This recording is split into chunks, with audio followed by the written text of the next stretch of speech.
Olá, queridos amigos e amigas, sejam muito bem-vindos, muito bem-vindas à nossa terceira videoaula do curso de Geografia Bíblica entre Amigos. Quero apenas lembrá-los que essa é uma exclusividade, uma cortesia das agências, das operadoras Viagem do Sonho e Montana Tour para o grupo que, junto comigo, seguem a partir do dia 20 de setembro para o roteiro Roma e Israel. Nós já tivemos duas videoaulas. A primeira foi um prólogo de lançamento com os detalhes da nossa caravana, os aspectos técnicos da partida. A segunda foi, na verdade, uma abordagem introdutória sobre bibliologia e os domínios conceituais introdutórios da geografia bíblica. E na aula de hoje nós começamos a verticalizar o nosso conteúdo e, de fato, entrar já nos conteúdos didáticos que realmente nos interessam, que é a trajetória histórica linear de Israel, a partir das fases do período primitivo, que vamos analisar hoje, seguindo aí pelo período nomadista, patriarcal, juizado, tribalismo, monarquia unida, monarquia dividida, sempre em direção ao Novo Testamento, onde as informações são muito mais claras e muito mais ricas pela possibilidade dos detalhes e também de caminharmos lá em Israel sobre as partes descritas na Bíblia Sagrada. Mas temos que iniciar e sempre, claro, temos que iniciar pelo começo, Vamos então iniciar na nossa peregrinação dentro desse arcabouço teórico que vai nos ajudar na compreensão, na hora da nossa peregrinação in loco, lá no lugar. Vamos começar com o período primitivo para que possamos entender toda a historiografia e nos situarmos no tempo e no espaço. Primeiramente, eu quero destacar que é uma viagem transhistórica e transcultural. Essa viagem é uma viagem excepcional. Ela compreende aí mais de 5.000 anos de história, E é claro que ela é transhistórica não por isso, São muitos processos históricos, mas porque dessas histórias, de todas as histórias que nós vamos conhecer, emanam lições que nos levam a uma compreensão no campo espiritual. Então, as lições da história transcendem a história e nos ajudam a entender verdades espirituais. Também é uma viagem transcultural, porque perpassa aí por muitas culturas, muitas etnias, culturas nomadistas, tribalistas, grandes impérios como o egípcio, assírio, babilônico, mesopotâmio, medo, persa, gregos, romanos. Todos esses grandes impérios e grandes civilizações serão pontuadas, sinalizadas aqui ou acolá e, claro, vão fazer parte aí dos seus estudos aqui nas fundamentações teóricas e depois, quando chegarmos lá na nossa caminhada nos territórios por onde nós vamos passar.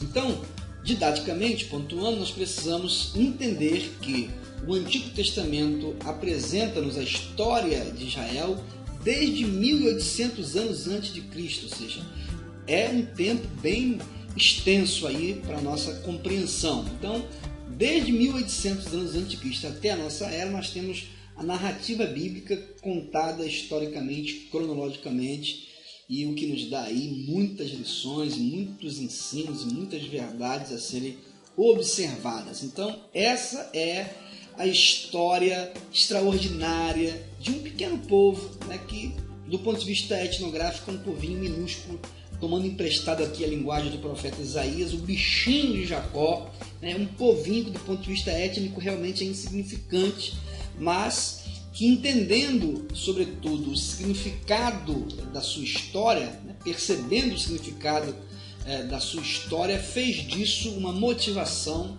para serem a força de resistência que são, porque muitas civilizações que existiram junto com o Israel dos tempos bíblicos já não existem mais, foram dizimadas, aniquiladas, exterminadas, e eles estão aí até hoje, construindo a sua identidade, ensinando a sua ética, transmitindo os seus valores, a sua fé, a sua tradição, a sua cultura.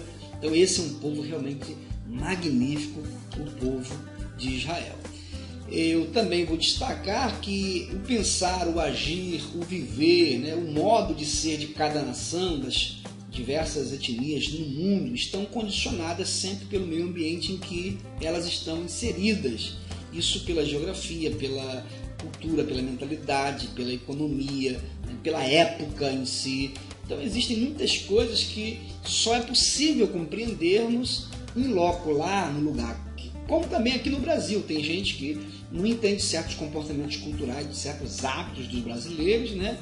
Só vão perceber e entender isso se chegarem aqui entre nós. Da mesma forma, com o cenário dos povos orientais, muitas tradições, muitas situações são muito interessantes, mas só podem ser compreendidas lá. A questão da culinária, a maneira de vestir, a questão do tratamento. Eu me lembro que numa das caravanas eu fui para o Monte Sinai e subi com um grupo muito grande de pessoas. Naturalmente muita gente não consegue chegar porque é muito extenuante a subida e havia muitas mulheres nesse meu grupo. E aí eu vi que elas não conseguiam, começaram a ficar ofegantes, pediram para parar e eu tinha que seguir com as pessoas. E aí eu falei, vocês vão ficar aqui então na subida junto com alguns beduínos que já se localizam ali na subida do Monte Sinai para isso. E as irmãs ficaram empolvorosas, desesperadas. Eu falei, não, pode ficar tranquila. E elas não conseguiam ter tranquilidade porque achavam que eles iam fazer algum mal, quando na verdade, para um povo do deserto, um beduíno, por exemplo, quando ele recebe alguém dentro da sua tenda, na sua casa, é uma desonra ser destratado ou maltratado. Então essa pessoa, quando entra ali e ele recebe essa pessoa, pronto, ela se torna absolutamente protegida. Se alguém tocar naquela pessoa ali, é capaz do beduíno matar, porque é um hóspede dele e eles tratam hóspedes como deuses, né? Como anjos, é uma característica desses povos. Depois que as irmãs perceberam isso, é que entenderam a preocupação e o zelo daquelas pessoas que têm um comportamento cultural completamente diferente do nosso. Então são dados interessantes que você só entende a partir da experiência pessoal lá no local, tá? Israel é um pequeno povo do Médio Próximo, né? O Médio Próximo é uma expressão técnica da parte do Oriente Médio que é muito próximo ali do mundo ocidental, da Europa. Ele fica ali cocheado no mar Mediterrâneo e ele tem apenas o Mediterrâneo ali como intervalo entre as terras da Europa e o mundo oriental. Isso faz daquele lugar um lugar estratégico, porque é a esquina do mundo, na verdade, né? A esquina entre os 3 continentes mais antigos, a Europa, a África e a Ásia. E aí essa situação faz com que Israel realmente seja um povo muito condicionado pela situação geográfica, e mais à frente eu vou mostrar isso num cartograma aqui para vocês compreender. Vamos então no período primitivo entender aí a fase da pré-história de Israel, né? Israel tem uma pré-história, não é como a nossa, que é uma pré-história muitas vezes lendária. Existem muitos mitos fundantes, né, em relação às sociedades indígenas, a mesma sociedade brasileira que foi colonizada pelos portugueses, mas existe muita coisa em torno das origens, né? O povo hebreu, o povo judeu também tem, e a sua pré-história está narrada no Gênesis, né? E esse livro é um livro que nós cristãos consideramos como palavra de Deus, um livro inspirado. Então, o livro que nos fala sobre a pré-história bíblica é especificamente o livro do Gênesis, o livro do começo. O Gênesis quer dizer isso, o livro dos princípios, das origens. E, sobretudo os 11 primeiros capítulos da Bíblia, que foram compostos aí em épocas muito diversas, fruto de várias tradições, e portanto é uma concepção construída em cima aí de muitas tradições orais que foram sendo passadas de pai para filho até chegar nos escritores sacros que registraram. Agora, essa narrativa do Gênesis, ela também tem 2 divisões clássicas, né? A primeira parte, que como eu disse agora vai do Gênesis 1 ao 11, o registro das tradições orais. É claro que Moisés não estava lá no Jardim do Éden, ele recebeu essa informação e registrou, é claro. E aí nós temos a segunda parte, que é a história patriarcal, que vai ser a próxima fase a ser analisada na nossa aula, que vai do Gênesis 12 ao Gênesis 50. Então a primeira corresponde à pré-história bíblica, um verdadeiro tratado teológico cheio de princípios, que nós vamos examinar alguns deles aqui daqui a pouquinho.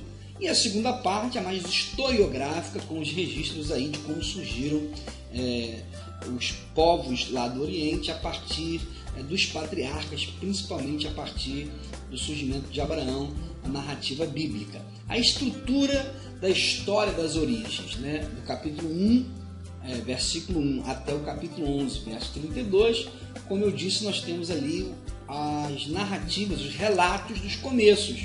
Relato da criação, são dois relatos, um relato sobre a ótica da criação da natureza, com mais ênfase na criação da natureza, e o segundo relato com uma ótica muito mais voltada para a construção do homem, a formação do homem. Mas além disso, a narrativa da queda do homem, né? O erro do homem, o pecado do homem de obedecer a Deus, a intervenção de Deus e a sentença de Deus sobre isso, e também a promessa da redenção, porque Deus nunca imaginou abandonar o homem e logo cedo ele fez uma promessa que nem tudo estava perdido. Depois de Gênesis 4 e 5, nós temos aí o progresso do mal e da humanidade, os problemas da violência, da delinquência que vão aumentando, crescendo e a população vai sofrendo as consequências disso. Gênesis 6 ao 10, o dilúvio universal, onde Deus sentencia aquela geração má, impiedosa, as consequências do pecado dessa geração, e também a aliança de Deus com o homem, mais uma vez, chamada aliança noéica, quando Noé sai da arca e Deus então faz uma aliança com ele. E por último, capítulo 11, é a narrativa da Torre de Babel, as consequências do pecado e a chamada de atenção de Deus sobre esses episódios que trouxeram muitas dificuldades para os relacionamentos humanos, a partir ali da divisão das línguas, com o fenômeno da construção da Torre de Babel, que foi uma tentativa de construir uma torre que tocasse até o céu. Vamos entender aí alguns princípios teológicos, da narrativa primitiva ou do período primitivo da pré-história dos tempos bíblicos. Gênesis 2,4 diz: o Senhor Deus fez a terra e os céus. Deus criou os céus e a terra. Isso é um princípio teológico das religiões monoteístas, tanto do judaísmo como do cristianismo e também do islamismo. Essas três religiões são monoteístas e têm em comum o fato de terem um livro para poder examinar e estudar. Então, os judeus têm a Torá, os cristãos têm a Bíblia Sagrada e os muçulmanos, os islâmicos, têm o Alcorão. Mas para esses três segmentos monoteístas, só Deus é Criador e Senhor de todas as coisas. Isso é um princípio teológico que está narrado aí no começo do livro do Gênesis. Depois, lá em Gênesis 8, nós temos: depois o Senhor plantou um jardim no Éden, no Oriente. Deus plantou um jardim. Olha só, tá? O local é o Éden, lá no Oriente. Isso é um local, uma coordenada geográfica. O jardim não é um local, é um ambiente que Deus formou, criou para ali colocar o homem que teria acesso a todas as delícias. O Senhor Deus levou o homem e colocou-o no jardim do Éden. Então repete-se aí a mesma ideia em várias tradições sobre esse episódio. O homem foi criado por Deus para viver em amizade com Deus, se relacionar com Deus, e foi colocado num estado de felicidade. Não foi num buraco, numa masmorra, numa caverna, nada disso. A Bíblia diz que Deus colocou o homem num jardim, e é sempre esse o propósito de Deus, nos colocar em bons lugares, nos melhores lugares. Deus quer a nossa felicidade. Em Gênesis 2,19, há a narrativa ali da formação da mulher, porque Deus dá ao homem uma companheira, uma adjuntora, uma auxiliadora, e chama-lhe mulher, porque foi tirada do homem. Então, há um princípio aqui na formação do homem e da mulher, porque Deus criou homens e mulheres, ambos com a mesma dignidade, para que compartilhassem o amor e continuassem o gênero humano. Por isso a palavra Adão, na verdade, significa humanidade no texto original. No hebraico significa humanidade esse nome. Então o homem, quando dormiu, Deus retira dele mesmo e da sua natureza essa pessoa que parece com ele, mas ao mesmo tempo é diferente. E aí se dá a relação da primeira família, uma relação heterossexual, monogâmica e indissolúvel. muito, muito interessante. Dentro do período primitivo, muitas lições ainda podem ser retiradas e são extraordinárias de serem examinadas. Não vai dar para eu esgotar aqui, dada a exiguidade de tempo, mas estou dando só uma visão panorâmica de como você pode fazer a leitura e tirar princípios dela. Por exemplo, Gênesis 3:4, Deus declara, né, que o homem ele sofreria consequências. E num diálogo da serpente com a mulher, cheio de sofismo, cheio de engodo, cheio de sedução, a serpente, na verdade, põe dúvida no coração da mulher quando ele engana a mulher, falando e fazendo afirmações que Deus não havia feito. Não morrereis, porque Deus sabe que no dia em que o comerdes, abrir-se-ão os vossos olhos, e sereis como Deus, e ficareis a conhecer o bem e o mal. Tá? E não foi isso que Deus diz. A serpente é que, na verdade, disse que a mulher seria como Deus, mas ninguém pode ser como Deus, porque só o Senhor é Deus, né? A partir daí o homem sofreu as consequências porque passou a conhecer o mal na prática. Deus não pode fazer o mal, ser tocado pelo mal, né, e passar pelo mal.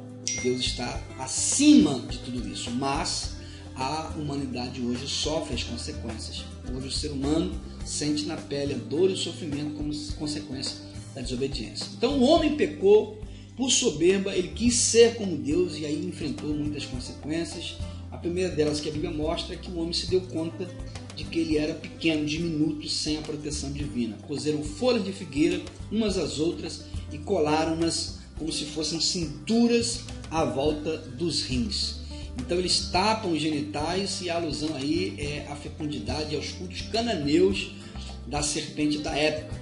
Chamada de atenção mais uma vez para Israel, que sempre se desviava para esses caminhos. A narrativa bíblica já começa a colocar aí todos esses detalhes para que o povo de Israel não cometesse esse tipo de erro.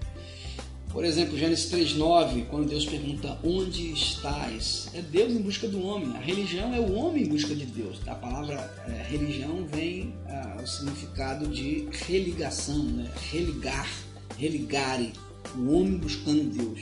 Na teologia é Deus que sempre está em busca do homem. Onde estás? Em que condição caíste? Deus é um Deus que está sempre à procura de nós, porque Ele não desiste de nos amar.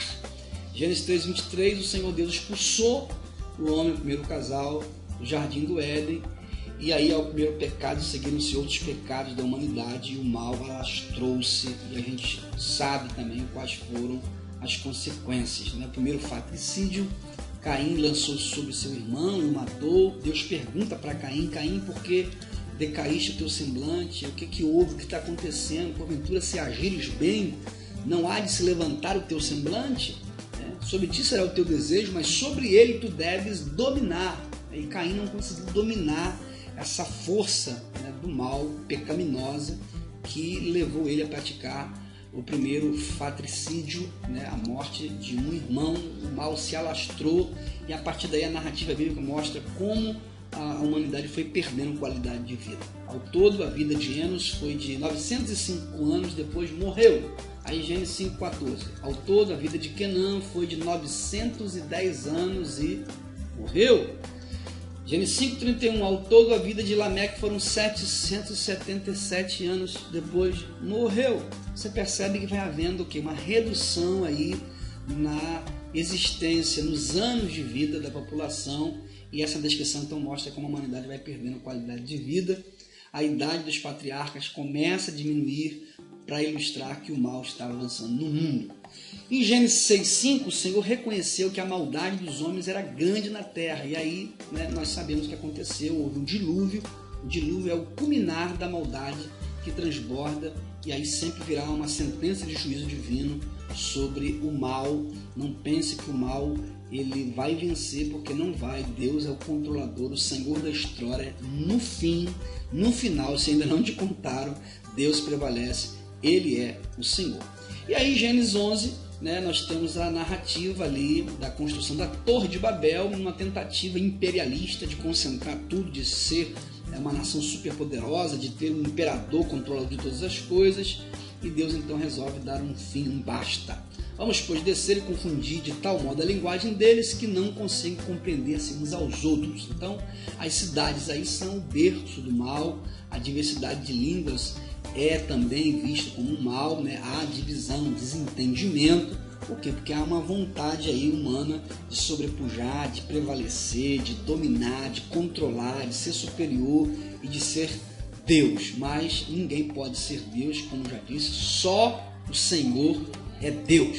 Então essas são as narrativas que nos permitem tirar lições teológicas, princípios teológicos, né? O próprio texto de Gênesis 3,15: farei reinar a inimizade entre ti e a mulher, entre a tua descendência e a dela, esta esmagar-te-á a cabeça e tu tentarás mordê-la no calcanhar. Então, apesar do homem ser infiel, Deus nunca abandonou o homem e promete logo a redenção, o Messias. É isso aí que a gente chama de proto-evangelho. Deus não desiste de nós, né?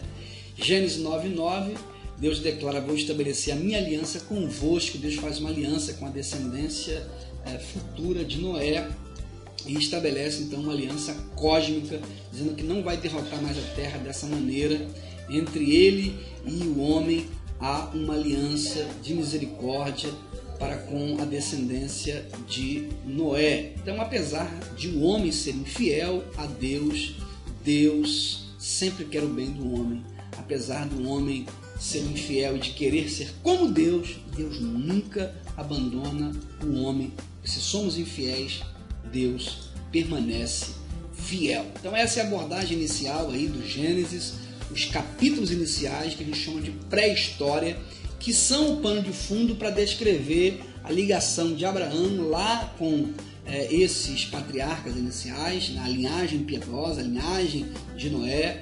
Então a Noé vai ter aí o seu trisneto, tetraneto, né? Um descendente que será Terá, e ele vai ter também 3 filhos, entre eles Abraão, e aí vai começar a história dos patriarcas no período que a gente chama de nomadista, tá? A fase dos patriarcas ou nômadas, que vai do ano 2000 aproximadamente até 1200 antes de Cristo. E os livros referentes a esses acontecimentos são Gênesis 12 a 50, além de outras passagens como o livro de Êxodo, Levítico, Números, né? Deuteronômio. E a gente vai começar a estudar no nosso próximo encontro, nossa próxima videoaula, que vai ficar cada vez mais interessante à medida que a gente começar a palmilhar aí as áreas, as regiões. Nós vamos caminhar e visualizando isso aqui na cartografia, dentro do mapa, para você poder se situar no tempo e no espaço. Espero que você tenha gostado. Até a nossa próxima videoaula. Eu espero você. Será uma bênção. Não perca, em nome de Jesus.